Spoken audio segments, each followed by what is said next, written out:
mkono wako juu. Sema, e Roho Mtakatifu, asante Baba kwa ajili ya jioni ya leo. Niko tayari kuhudumiwa na wewe.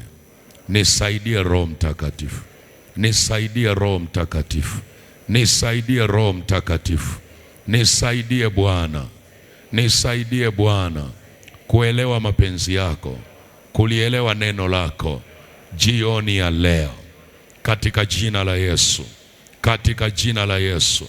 Ninakabidhi ufahamu wangu, ninakabidhi ufahamu wangu na akili yangu na mawazo yangu na nafsi yangu madhabahuni pako jioni ya leo, kwa jina la Yesu. Uwepo wako Bwana upate kuniatamia jioni ya leo, kwa jina la Yesu.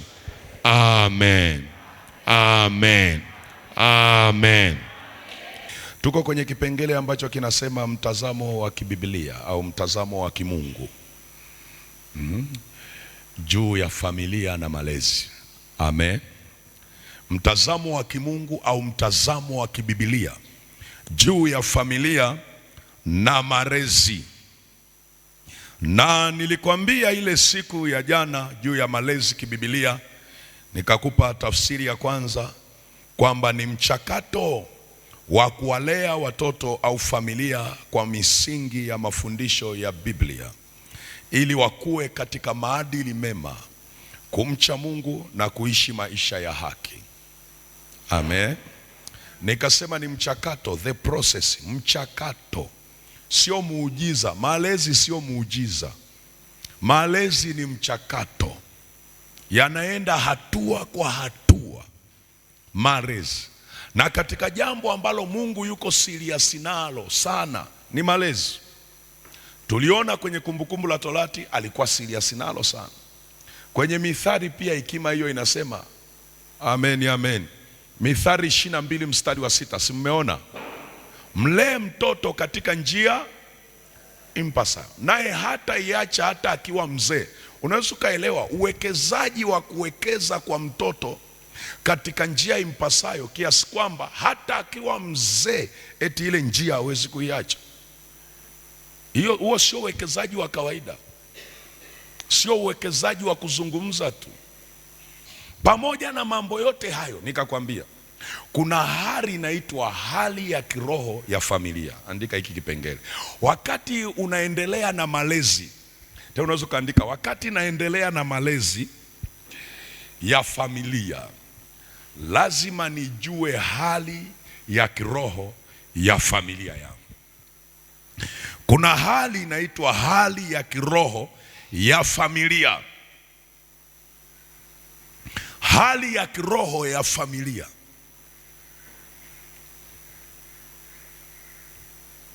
Umeshaandika, mtu wa Mungu? Hali ya kiroho ya familia. Hali ya kiroho ya familia ndio nini? Nakupa tafsiri hii. Hali ya kiroho ya familia ni hali ya kiroho ambapo Mungu au shetani, ni hali ya kiroho ambapo Mungu au shetani ndiye kitovu cha maisha ya familia. Maamuzi, mahusiano na maadili yote yanaongozwa na hizo roho.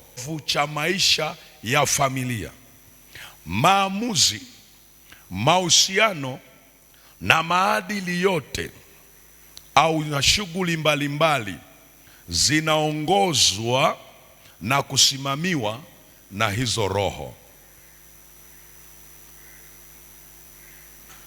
Kwa ukizungumza hali ya kiroho, lazima ujue kitovu cha hali ya kiroho ya familia yako ni nani?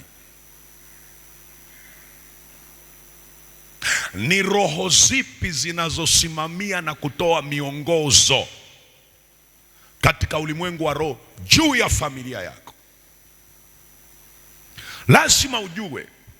Unaposema hali ya kiroho ya familia, kwa lugha nyepesi, ni roho zipi katika ulimwengu wa roho zinazosimamia na kutoa miongozo juu ya familia yako.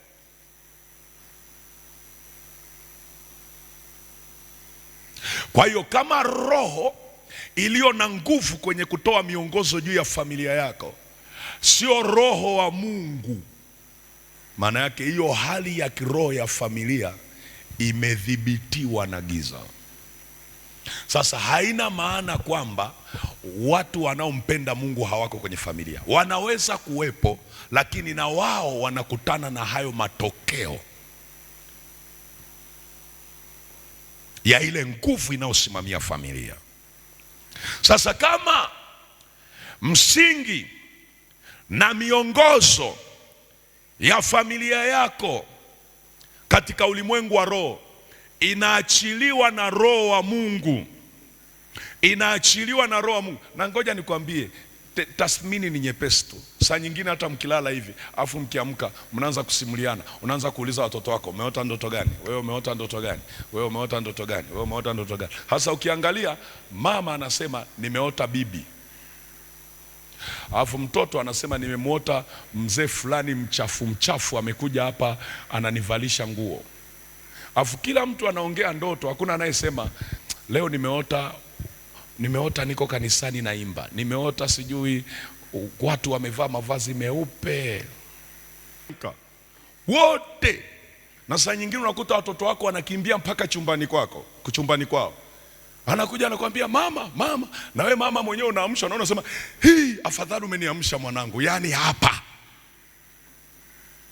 nilikuwa kwenye hali mbaya. Unauliza hali ya kiroho inayomiliki hiyo familia ni hali gani? Huhitaji kwenda kuomba ufunuo kwa Roho Mtakatifu. Umeshajua tayari kuna hali ambayo sio nzuri, na hali za namna hiyo huwa zinakwamisha watu wasiishi maisha yao ambayo Mungu aliwakusudia. Haleluya. Sasa ninaomba unisikilize. Hali ya kiroho, ikiwa Mungu ndiye anayetawala, na unisikilize, hali ya kiroho huwa haibaki kwa kizazi kimoja tu. Huwa ina tabia ya kusafiri, iwe ya upande wa Mungu au wa shetani. Ina tabia ya kusafiri, kwa sababu kuna aina ya roho zinafuata kwenye damu tu, damu ya familia. Mwaisikia kuna kitu kinaitwa damu ya nini? Ya familia. Kuna aina ya roho, na hizo roho mara nyingi wanaziita roho za mizimu. Zile hazifuatagi kila mtu, zinafuata damu ya familia. Hata kama baba aliyekuzali kukataa, lakini roho zitafuata. Amen, amen. Amen, amen. Lakini hivyo hivyo na kwa upande wa Mungu, wale waliotembea vizuri na Mungu alafu wakaweka agano na Mungu kifamilia, kwa sababu kuna madhabahu za kifamilia upande wa giza, lakini kuna madhabahu za kifamilia upande wa nuru. Wale waliotembea na Mungu wakatengeneza agano na Mungu katika ulimwengu wa roho, wakafungua lango la nuru kwenye familia. Sauti ya Mungu wa ina tabia ya kufuatilia vizazi. Niamini ninachokwambia, ina tabia ya kufuatilia. Ndio maana saa nyingine, angalia watu kinachowasumbua sasa, anasikia sauti nyingi nje ya sauti ya Mungu. Hata akilala kwenye ndoto, zile sauti unazozisikia zinakujia, zinaongea, zinakupa hofu, na nyingine hata uzijui zilikotokea. Unaanza kusema wachawi, wachawi. Kumbe ni hali ya kiroho ya familia. Kuna maagano ya giza kwenye hiyo familia ambayo yalitengeneza hali ya kiroho ya familia. Kuna milango mingi sana, na unaposikia sauti nyingi ni ishara kwamba kuna milango mingi sana. Unaweza ukawa unaomba, unasema mwalimu, mbona mimi naomba nimeshughulikia madhabahu za giza, kwa kweli na angalau naona wepesi, lakini bado kuna sauti wazi inanisumbua. Wewe umeshughulikia mlango mmoja, kiroho inaweza ikafunguka milango mingi na ikawa inakusumbua. Haleluya watu wa Mungu. Haleluya watu wa Mungu. Sasa hebu ngoja nizungumze hivi kwa kifupi sana. Nizungumze haya. Angalia hali ya kiroho upande wa nuru, sauti yake inavyofuatilia. Mwanzo 26, andika Mwanzo 26. Mwanzo 26 mstari wa kwanza mpaka ule wa 5. Andika Mwanzo 26. Nakupa mfano wa kwanza. Huu mfano wa kwanza wa hali ya kiroho inayoweza kumsaidia mtu. Na uzuri wa hali ya kiroho, aliyeifungulia anaweza akawa amekufa, alishakufaga siku nyingi, lakini inasaidia vizazi vilivyobaki hai.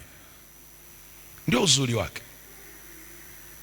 Kwa sababu hali za kiroho hazifi na aliyefungulia. Hazifagi naye. Hazifi naye.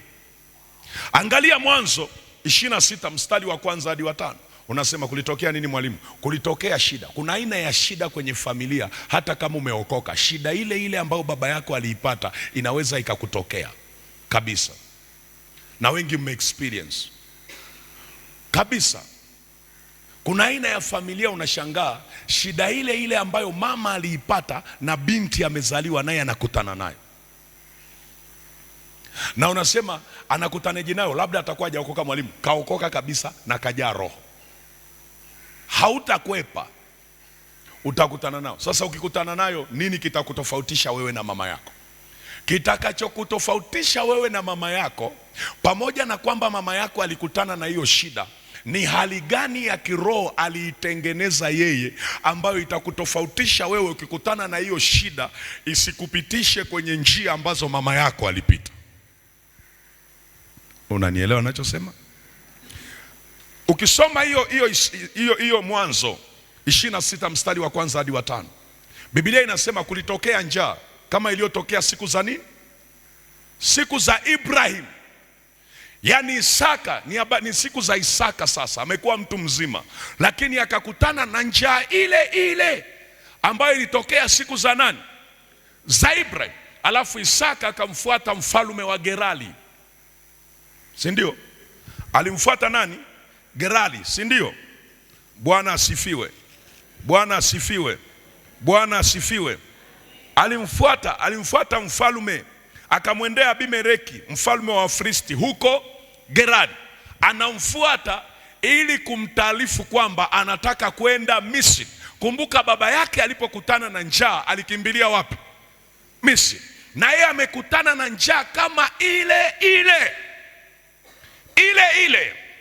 Alafu na yeye moyoni anawaza mawazo kama ya nani? Ya baba yake.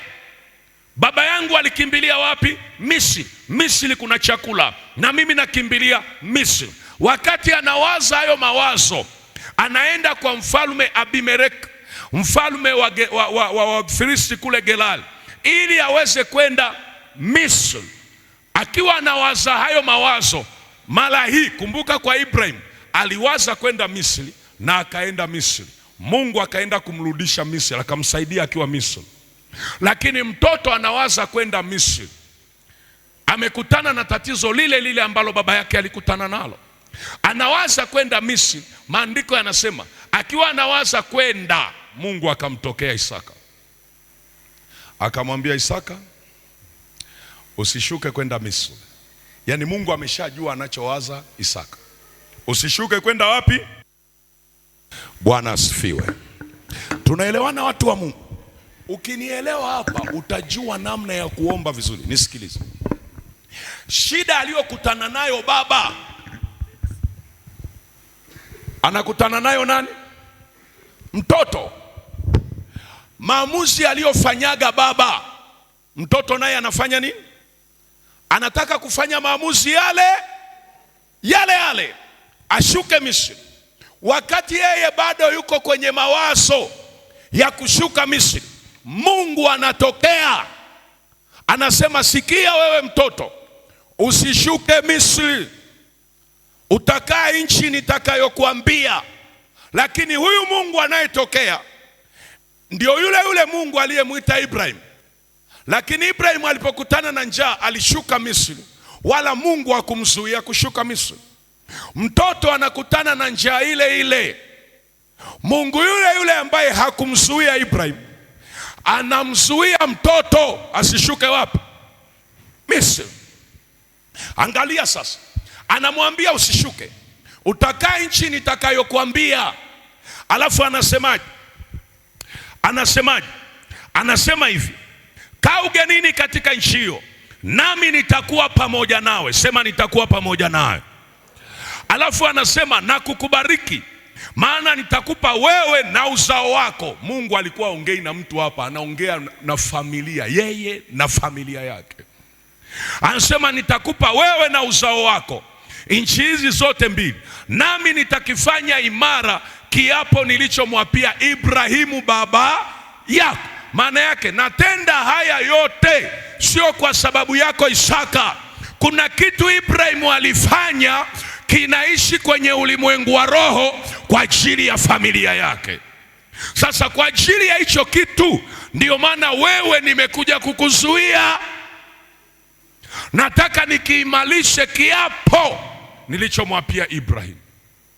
Kwa lugha nyingine, Ibrahim alitengeneza hali ya kiroho ya familia ambayo hata atakapokuwa hayupo, watoto wake Mungu atawafuatilia na kuambia nakumbuka kile kiapo. Jina la Yesu libarikiwe. Jina la Yesu libarikiwe. Na unajua Ibrahim hakuitwa akiwa kijana, alikuwa mzee. Na hapa ndipo nawaambiaga wazee, Mungu haijalishi una umri gani, bado unayo nafasi ya kutengeneza hali ya kiroho ya familia. Anasema nikifanye imara kile kiapo ambacho nilimwapia baba yako Ibrahim. Alafu anasemaje? Nitazidisha uzao wako kama nyota za mbinguni, nami nitawapa uzao wako nchi zote hizi, na katika uzao wako mataifa yote ya dunia watajibarikiwa. Kwa nini nafanya haya yote? Mungu anatoa sababu, mstari wa 5. Kwa nini nakufanyia? Kwa nini nikubariki? Sio kwa sababu umenipendeza wewe, sio kwa sababu umefanya jambo zuri. Anasema nafanya haya yote kwa nini? Angalia, kwa sababu. Na maandiko yanaanza kwa sababu, mstari wa 5. Kwa sababu Ibrahim alisikia sauti yangu, akayahifadhi maagizo yangu na amri zangu na hukumu zangu na sheria zangu. Na ndio maana sikiliza, kuna saa unapomtafuta Mungu na kutembea na Mungu kwa uaminifu, sio kwa ajili yako tu, ni kwa ajili ya kizazi chako pia. Na unapofanya mzaha na mchezo, hugharimu maisha yako tu, unagharimu maisha mpaka ya familia yako. Mungu akikupa uzao, maana yake ameweka mandate mikononi mwako, ameweka mamlaka, ameweka maamuzi ya kuamua pia hali ya kiroho itakayofuatilia uzao wako ni ya namna gani. Ndio maana ukipata ufahamu wa namna hii, usifanye mchezo. Kuna makosa unaweza kuwa unayafanya, unasema mimi ni binti, lakini gharama watalipa kizazi chako. Na ndio maana kuna makosa usifanye. Hujawahi kuona kwa kijana wa kiume au kwa mwanaume anapoenda kuzini, Biblia isemi anazini peke yake, anazini na vitoto vyake vilivyo kwenye kiuno chake.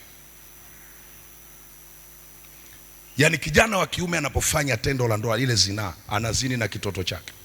Akifanya masuala ya ibada, angalia Biblia inasema alipotoa zaka Ibrahim, na Lawi aliyekuwa kwenye viuno vyake alifanya nini? Alitoa zaka. Yaani unapoona nimesimama hapa, ikiwa ninafanya kile cha mapenzi ya Mungu, maana yake na vitoto vilivyoko humu. Na unajua vitoto vilivyoko humu ni vipi? Sio hivi tu nilivyovizaa vitakavyozaliwa, mpaka vitakavyozaliwa kwa watakaozaliwa. Yaani mimi humu ndani nimebeba watoto hawa watakaotokea sasa, na watakaotokea kwa hawa watoto, na umeona hiyo Biblia inavyosema mambo ya kiroho, mambo ya ajabu sana. Hivi Lawi unafikiri ni kizazi cha ngapi? Cha mbali sana, lakini Biblia inasema alikuwa kwenye kiuno cha nani? Cha Ibrahim. Na Biblia inamuita Ibrahim sio babu wa Lawi, baba wa Lawi. Kiroho Ibrahim wajawa babu, na ndio maana mpaka leo anaitwa tu baba, sio babu. Mungu alipokutana na Yakobo akasema mimi ni Mungu wa Ibrahim baba yako, sio Mungu wa Ibrahim babu yako. Aliyetengeneza agano la kiroho huwa anabaki hai, na roho zile zinamtambulisha kama baba yenu. Hata kama alitakiwa kuwa babu yenu au alitakiwa nyinyi muitwe nyanya, anakuwa kama baba yenu. Jina la Yesu libarikiwe. Wangapi wamenielewa mpaka hapa? Kwa hiyo wewe ndio utakayeamua sauti gani ifuatilie kizazi chako. Ibrahim hakuwa mzembe, na ndio maana unaposikia nazungumza hapa masuala ya sadaka, ukielewa hapa hautatoa sadaka kimapokeo. Utatoa ukiwa na akili na ufahamu. Kwa nini? Kwa sababu unajua ninachokifanya sio kwa ajili yangu tu, ninafungulia lango la vizazi kwenye kizazi changu. Kuna sauti naitengenezea mazingira ambayo hata kama kuna watoto leo nilipowazaa sikujua wamebeba nini, sikuwaombea vizuri, lakini mazingira ninayoyatengeneza leo yatawarudisha kokote walikopotelea wameenda. Hiyo sauti itakuwa inawafuatilia, wakiwa gesti inaenda nao, wakiwa baa inaenda nao, wakienda kwa waganga wa kienyeji inaenda nao mpaka iwarudishe madhabahuni. Na inawezekana, watu wa Mungu, inawezekana. Hali ya kiroho ya familia ilimsaidia Isaka akapona kwenye lile tatizo. Wewe ni hali gani zitasaidia watoto wako wapone kwenye changamoto ulizotengeneza? Hali ya kiroho ya familia nimekuonyesha upande wa Mungu. Angalia ninapomalizia, hali ya kiroho ya familia hii nilikwambia habari ya Royce. Unamkumbuka Royce? Timotheo wa pili ile sura ya 1 mstari wa 5. Biblia inasema hivi, Royce, sawa? Inazungumza juu ya Royce. Ngoja nikusomee Timotheo wa pili sura ya 1 mstari wa 5. My Lord, naomba univumilie tu kidogo. Kuna kitu nakisikia hapa, nikimalizie tu. Timotheo wa pili ile sura ya 1 mstari wa 5. Maandiko yanasema, nikikumbuka imani ulio nayo isiyo na unafiki, ambayo ilikaa kwanza katika bibi yako Royce na katika mama yako Eunike, nami na sadiki wewe nawe unayo. Paulo anaikumbuka imani ya mtoto wake wa kiroho, huyu mwanafunzi wake. Anasema, nakikumbuka imani yako isiyo na unafiki. Sema isiyo na unafiki. Imani yako sio ya maigizo. Imani yako ni ya kweli. Imani yako sio kwa sababu ulizaliwa kwa bibi au kwa mama anaomba. Imani yako ni halisi. Anasema, naikumbuka imani yako ambayo haina unafiki, sio ya maigizo, sio ya kuonekana mbele za watu una imani wakati ukiwa peke yako you are empty kwenye moyo wako. Anasema imani yako sio ya maigizo. Anasema hiyo imani ilikuwako kwa bibi yako Royce, alafu hiyo imani hiyo bibi yako akaihamisha kwa binti yake anaitwa Eunike. Alafu haikuishia kwa binti yake, ile imani ikaenda mpaka kwako Timotheo, lakini imetoka kwa bibi mza mama. Can you imagine? Bibi mza mama, imani imetoka kule ikaenda kwa mtoto wa kike, ikaenda mpaka kwa mjukuu wa kiume. Kwa lugha nyepesi maana yake nini? Unaona mambo yafuatayo kuhusu imani ya Royce. Imani ya Royce ambaye ni bibi wa Timotheo. Unaona mambo yafuatayo. Jambo la kwanza, unaona urithi wa kiroho ndani ya familia. Urithi wa kiroho ndani ya familia. Kumbe imani inaweza kurithishwa kutoka kizazi mpaka kizazi. Imani, urithi wa kiroho ndani ya familia. Jambo la kwanza unaliona ni hili, na uzingatia hapa. Kuna mambo unaweza kuyarithi kiroho, na mambo ya kurithi kiroho huwa hayaamuliwi na wewe ni rithi au ni thirithi. Yanaamuliwa na aliyeamua kurithisha kizazi chake. Mambo ya kiroho yanaweza kurithishwa. Urithi wa kiroho ndani ya familia tunaoona hapo. Lakini jambo la pili tunaloliona ni mafundisho ya kweli kutoka kizazi hata kizazi. Mafundisho, kumbuka mafundisho maana yake nini? Nilikwambia malezi. Unakumbuka eh? Maana yake tunaona malezi hapa ya kiroho toka kwa bibi mpaka mjukuu. Mpaka mjukuu. Lakini jambo la tatu tunaloliona hapo, jambo la tatu ni umuhimu wa kuwa na imani ya kweli isiyo ya kuiga. Kwa tunamuona Timotheo hakuwa na imani ya kuiga, ilikuwa imani ya kweli ambayo ilitengenezwa na bibi yake. Sasa mwalimu unaongea nini? Maana yake huyu bibi anaitwa Royce alitengeneza hali ya kiroho juu ya familia yake, haijalishi waliozaliwa ni wa kiume au wa kike. Umewahi kuona mtu mwingine anasema, yani mtoto wangu angekuwa wa kiume labda ningehamisha nilicho nacho kiende kwa mtoto wangu, kiende paka. Sikiliza, Biblia inaweka rekodi, huyu mtoto wake alikuwa wa kike. na akaenda kuolewa na mtu ambaye sio kwamba alikuwa anamwamini. Aliolewa na Myunani ambaye sio Myahudi, na aliyekuwa anaamini hapa, aliyekuwa ameokoka ni huyu Eunike. Ukisema mimi nimeolewa na baba ambaye mwanaume ambaye hajaokoka, sikiliza, huyu Eunike aliolewa na mwanaume ambaye hajaokoka, ila yeye alikuwa ameokoka, na akazaa mtoto ambaye hakufuata tabia za baba yake, alifuata tabia za mama yake. Kilichombana mtoto ni nini?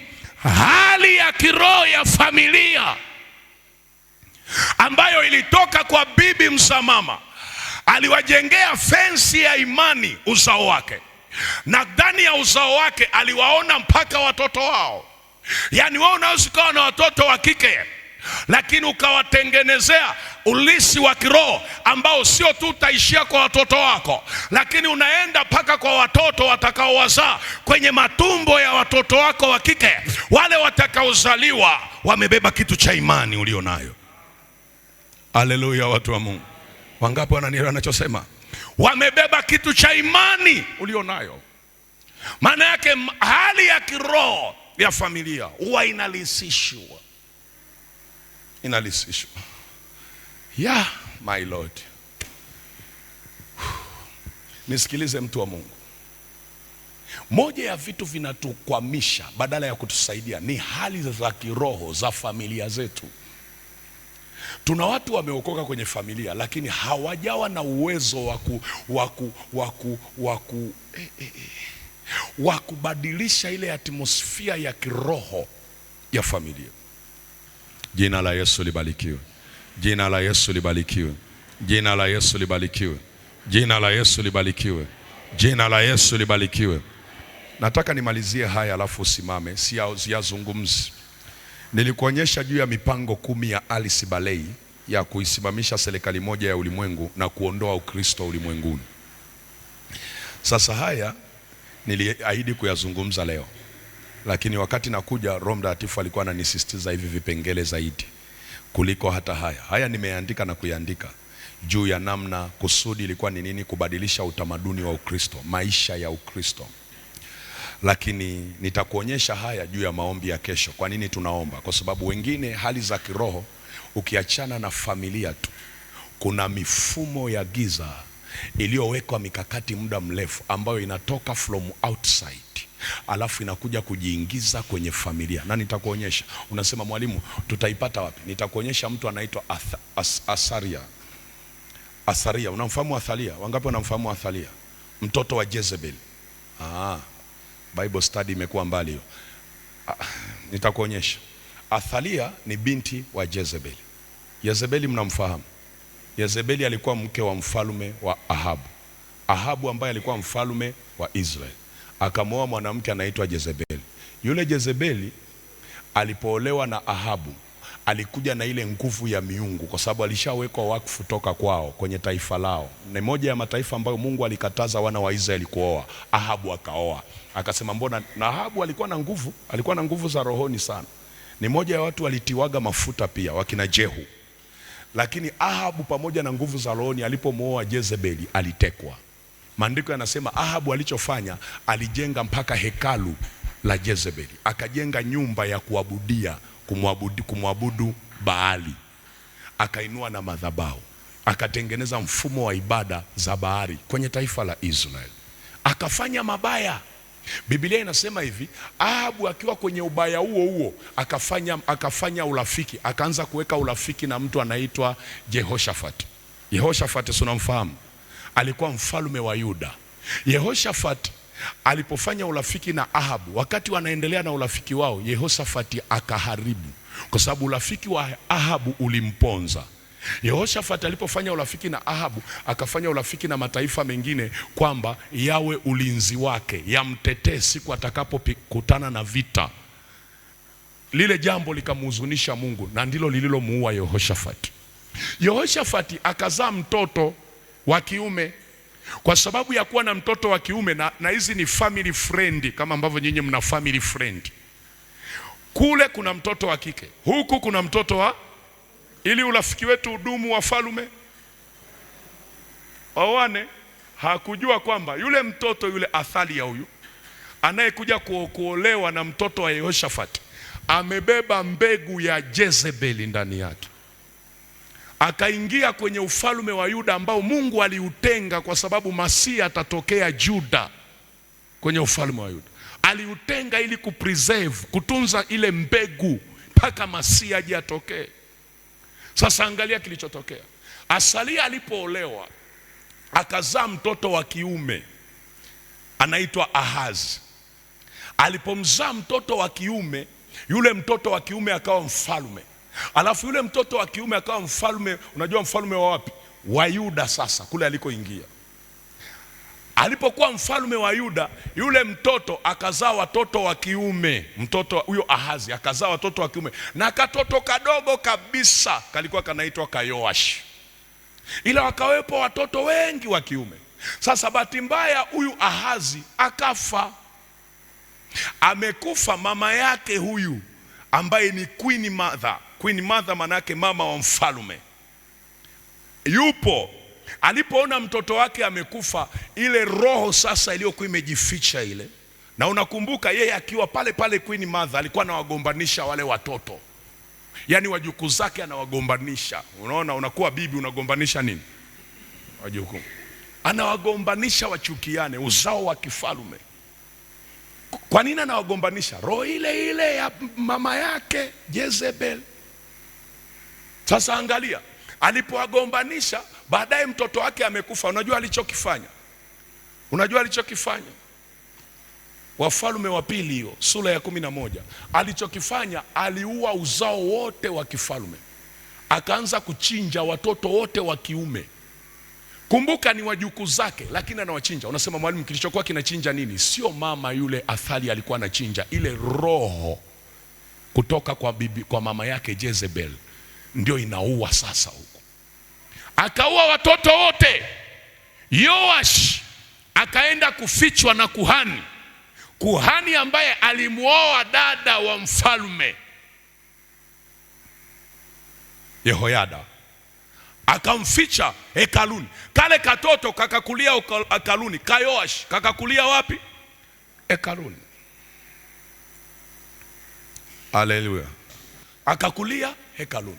Ndipo mwalimu, nataka kuzungumza nini? Nataka angalia hiyo prani ya roho ya shetani. Ilitengenezeka mbali sana. Kuna vitu unaweza kuviona kwenye ukoo, kumbe kuna bibi alienda kuchukuliwa kwenye ukoo fulani ili aolewe kwenye ukoo, mbegu fulani ije huko. Alafu unatazama, ukifuatilia kwa mababu kule unakuta mbona kama walikuaga salama. Kumbe kizazi kilipokuja kuna bibi alienda kuchukuliwa kabila. Nilikuwa namuombea mtu mmoja, tena yule alikuwa ametokea nafikiri kaskazini. Kule kaskazini kulikuwa na magomvi mpaka ya koo. Yaani ukoo fulani na ukoo fulani hawaoleani kabisa. Sasa kizazi fulani kikatokea, bibi mmoja akatoka kwenye ule ukoo wenye ugomvi akaingia kwenye ukoo huu. Sio kaskazini, ilikuwa Mara. Akaingia kwenye ukoo huu. Alivyoingia tu kizazi kikazaliwa. Hakuna mtu aliye notice kwamba kuna shida. Baada ya mababa kuzaliwa wakazaa watoto, hapo ndipo shida ilipoanza kuonekana. Sasa hao watoto wajukuu wengine mpaka wameolewa, lakini wanapitia msoto wa hatari kwa sababu tu kuna bibi alichukuliwa ukoo fulani akaingizwa kwenye huo ukoo. Mwalimu, naongea haya kwa ajili ya nini? Ndio takueleza kesho. Achana na yale tu mambo yaliyotoka kwenye familia origin. Kuna mambo yaliyoingizwa kimkakati kwenye familia husika. Na shetani aliona zile potential, kwa sababu shetani anaweza kuangalia potential za familia. Kwani shetani unakumbuka alijuaje kwa Farao? Alijua kabisa kuna mtu atazaliwa anaitwa Musa. Kabla hajazaliwa watoto wa kiume wakaanza kuzuiliwa. Akizaliwa tu wa kiume anakufa. Wana wa Israeli, shetani anaweza kuona. Nyewe mnasema mbona tunakufa sana? Kumbe shetani anaona mbegu fulani kwenye hiyo familia ambayo itakuja kumtesa yeye na ufalme wake, lakini itakuja kuwa a rising star of the family.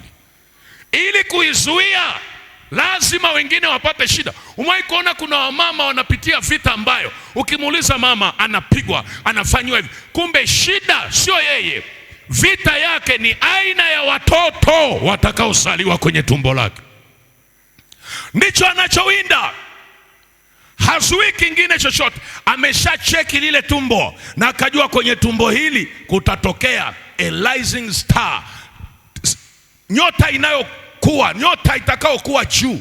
Na hiyo nyota sio ya kawaida, itatesa ufalme wangu, lakini itapindua, italeta mapinduzi alikozaliwa mama, na itakuwa labda na kibali cha kuleta mapinduzi ndani ya kanisa, italeta mapinduzi kwenye taifa. Kwa hiyo shetani akishaona namna hiyo, huyu mwanamke hatapita njia nyepesi. Wangapi wananielewa ninachosema? Mmenielewa ninachosema?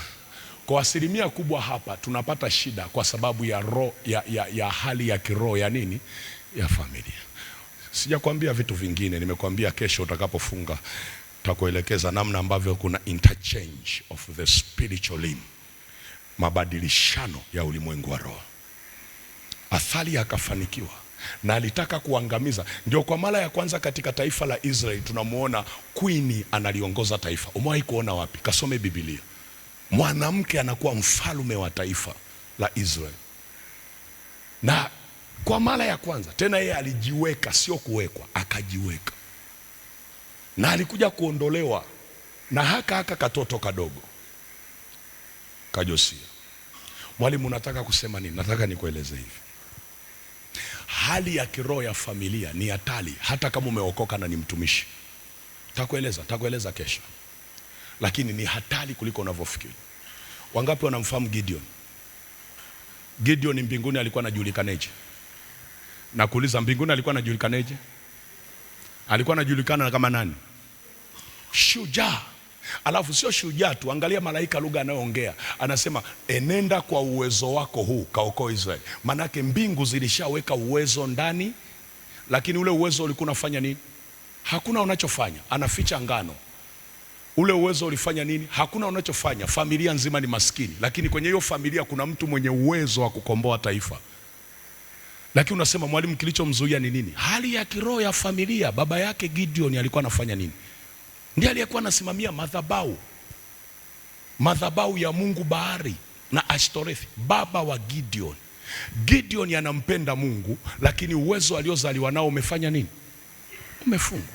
Unafikiri vijana wangapi ambao wamezaliwa na uwezo mkubwa sana, na hata ukiwatazama hivi shuleni wapi, wanasema huyu mtoto alikuwa na uwezo toka anasoma, toka akiwa sekondari, lakini tunashangaa maisha yake yamekuaje hivi?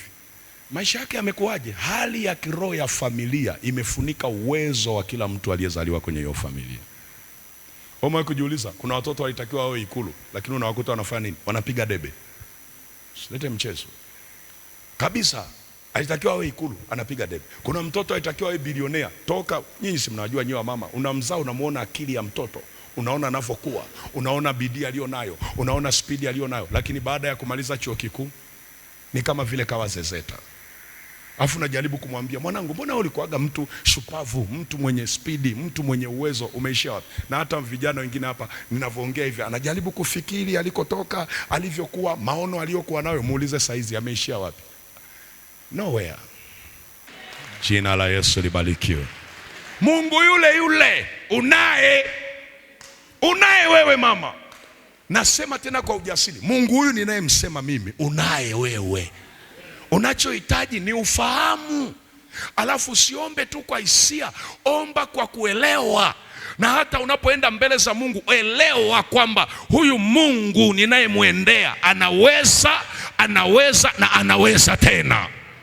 Kama Yesu alikufa kwa ajili ya ulimwengu mzima, familia yako ina watu wangapi ambao Yesu ashindwe? Kama Yesu alishinda kifo, kuzimu ilipiga saluti, familia yako ina miungu gani ya kumtisha Yesu? Lazima uelewe. Elewa, pata ufahamu, alafu amua moyoni. Mimi nilijifunza hadi kitu ambacho sasa hiki ilikuwa ni secret yangu. Sijajua hata kama kwenye theology kipo. Nilijifunza kitu hadi kinaitwa sadaka za ufunuo. Na unajua nilijifunzia wapi? Mambo yalipokuwa magumu juu ya wadogo zangu, na mama yangu anaumwa miaka yote hiyo tangu mwaka 90. Nikasema huyu Mungu ninayemhubiri kila siku nasema anaweza, Yesu anaweza, anashindwaje kusaidia wadogo zangu? Napata wapi ujasiri wa kumwambia Yesu anaweza? Basi kama ni jaribu limechukua muda mrefu, basi anitoe. Ndio nikaanza na sadaka za ufunuo. Na unajua sadaka za ufunuo nilikuwa natoaje? Vile vile Gideon alipoinua madhabahu akaitwa Yehova Shalom, na mimi nilikuwa nikitoa sadaka, natafuta kwenye Biblia na ninamuomba Roho Mtakatifu jina ambalo Mungu akinitokea tasema yes, nilitoa sadaka hii kwa ufunuo na Mungu akanijibu ujibu hili. Kumbuka nikiwa Zambia Lusaka siku moja miaka hiyo, nataka kutoa sadaka, nimehubiri namna hii, nikamwambia Mungu, nikitoa hii sadaka ukinitokea nitasema Mungu yupi amenitokea? Baadaye ndio nikasoma pale Beeli Lahai Loi, Mungu anionaye. Na unajua nilisoma pale, nilipata wapi? Kwa Hajiri akiwa amepoteza mwelekeo jangwani, Mungu alimtokea na kumwonyesha kisima na akamwambia rudi kwa bibi yako ukanyenyekee. Akapata direction akiwa mahali ambapo amekata tamaa. Nikasema na mimi niko mahali kama pa Hajiri, nataka Mungu unitokee. Nikatoa na ile sadaka. Usifikiri sadaka tu unatoa kwamba nimepanga leo tatoa 10,000. Sadaka ya ufunuo sio 10,000. Unatoa sadaka mpaka unakumbuka kwenye moyo inaandikwa kwamba nimetoa. Ndio maana unaona nakumbuka mpaka leo na mahali nilipotolea sadaka. Na nikaanza kujifunza hivyo na kuomba na kushughulikia hali za kiroho na kuanza kumuomba Mungu afungue lango, afungue. Unasema mwalimu, kwa tayari umeshafungua. Bado kuna kitu nataka. Bado namwambia Mungu. Haiwezekani. Unajua kuna familia ambazo yani ukiziendea hivi unasikia mtu akiongea huko asema Nikana mwambia huyu kijana wangu, nikasema yani wewe ukishia pepesi, ishia uwe na PhD. Alafu usiishie kwenye vyeo vya kusema tu mimi nilishia kuwa mhasibu, mimi nilikuwa mhasibu tu wa wizarani. Nataka uende mahali ambapo mtoto wako mmoja akiguswa, simu moja ikipigwa, wanasema msimguse huyo. Kuna mtu amenielewa ninachosema? Sasa wewe ni mwenzangu na mimi huko kama mimi, yani hata mkiguswa huku mnaondolewa tu kwenye viwanja kama kuku. Wenzako simu moja ikipigwa utasikia tu don't touch her. Sasa huko ndio nilikuwa nasema. Unasema mwalimu, kwa nini unaomba hivyo? Maana yake unaomba ili ukawe mbinafsi. Sio mbinafsi. Biblia inasema nyinyi mtakuwa vichwa wala sio mikia. Familia yako inatakiwa kuwa vichwa wala sio mikia. Hii inawezekana. Unaelewa ninachosema? Kama unanielewa sema amina. Na ndio maana nimekutia moyo, nataka tuombe uweze kwenda. Jiandae mfungo siku ya kesho. Simama kwa miguu yako, simama. Simama kwa miguu yako. Uko tayari kuomba? Uko tayari kuomba? Uko tayari kuomba? Sasa mimi sikwambii tengeneza tu mambo ya kiroho kwa ajili tu ya vitu vya hapa duniani. Mambo ya kiroho yataifanya familia yako ishi kwenye kizazi cha baraka. Amen, amen. Na mbingu hawawezi kuikosa kwa sababu Mungu si anafuatilia maisha yao Bwana. Uko tayari kuomba? Uko tayari kuomba? Uko tayari kuomba? Uko tayari kuomba? Uko tayari kuomba? Uko tayari kuomba?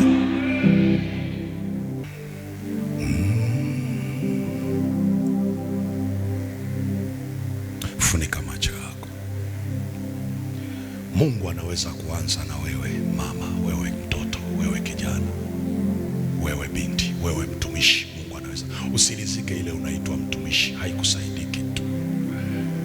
Tengeneza hali ya kiroho ambayo Mungu atakuwa center ya familia yako. Usikubali umeokoka na kuna hali za kiroho zinasumbua kwenye hiyo familia. Mandarabasha. Sema Mungu ria hai katika jina la Yesu. Asante Bwana kwa ajili ya jioni ya leo, kwa ajili ya neno lako, kwa ajili ya mafundisho haya. Jioni ya leo nimesikia neno lako. Roho Mtakatifu, wewe unayejua maisha yangu, wewe unayejua hali ya kiroho ya familia yangu, na unajua Bwana namna ambavyo hali hiyo inanikwamisha maisha ya kiroho, maisha ya utumishi, maisha ya kiuchumi, maisha ya kifamilia, katika damu ya Yesu ninakuja mbele zako, ninaomba toba. E Bwana, kila mlango wa uovu uliofungulia hiyo hali kwenye familia, mlango wote wa uovu uliofunguka ukaruhusu hiyo hali kwenye familia yangu, kwa ndugu zangu, kwa watoto wangu, jioni ya leo, jioni ya leo ninaomba toba, ninaomba toba, ninaomba toba, ninaomba toba, ninaomba toba.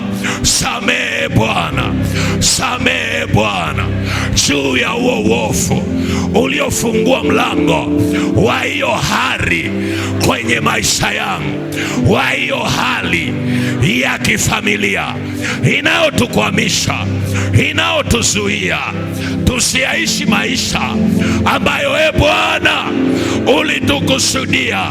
Jioni ya leo, jioni ya leo ninasimama mbele za uso wako kwenye ulimwengu wa roho, kwa niaba yangu mwenyewe na kwa niaba ya familia. Ninasimama mbele zako kwa damu ya Yesu, kwa damu ya Yesu, kwa damu ya Yesu, kwa damu ya Yesu. Ninasimama e Bwana mbele zako jioni ya leo, kwa niaba yangu, kwa niaba ya familia, kwa niaba ya watoto wangu, kwa niaba ya uzao wangu, katika damu ya Yesu ninaiachilia hiyo damu ya Yesu, hiyo damu ya Yesu, hiyo damu ya Yesu kwenye ulimwengu wa roho wa familia, kwenye ulimwengu wa roho wa maisha yangu. Ninaiachilia hiyo damu ya Yesu, hiyo damu ya Yesu, hiyo damu ya Yesu iondoe hiyo milango iliyofunguliwa inayopitisha hiyo hali kumiliki familia yangu, hiyo milango iliyofunguliwa inayopitisha hizo sauti, sauti za mauti, sauti za umaskini, sauti za magonjwa, sauti za mateso, sauti za mauti, sauti za kushindwa, sauti za magonjwa, sauti za umasikini, kwa damu ya Yesu, kwa damu ya Yesu hiyo milango iondolewe, kwa damu ya Yesu, kwa damu ya Yesu, kwa damu ya Yesu, kwa jina la Yesu, kwa jina la Yesu. Kila sauti, paza sauti yako, sema kila sauti, kila sauti, kila sauti iliyobeba nguvu ya mauti, nguvu ya giza, nguvu ya uharibifu inayopita kwenye malango ya kiroho, kwenye lango la ndoto, kwenye lango la mawazo, kwenye lango la wanadamu, kwa damu ya Yesu, kwa damu ya Yesu, kwa damu ya Yesu. Ewe sauti, jioni ya leo ninakukataa, ninakuondoa kwenye hayo malango kwa damu ya Yesu. Ondoka, ondoka, ondoka, ondoka, ondoka, ondoka kwa damu ya Yesu, kwa damu ya Yesu, kwa damu ya Yesu, kwa damu ya Yesu, kwa damu ya Yesu, kwa damu ya Yesu. Ewe sauti, ondoka, ondoka, ondoka, ondoka.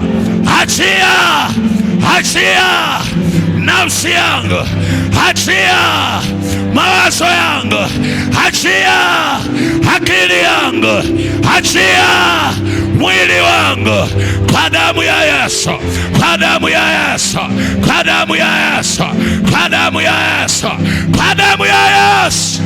Nenda mbele za Bwana, nenda mbele za Bwana. Omba, omba, omba, omba.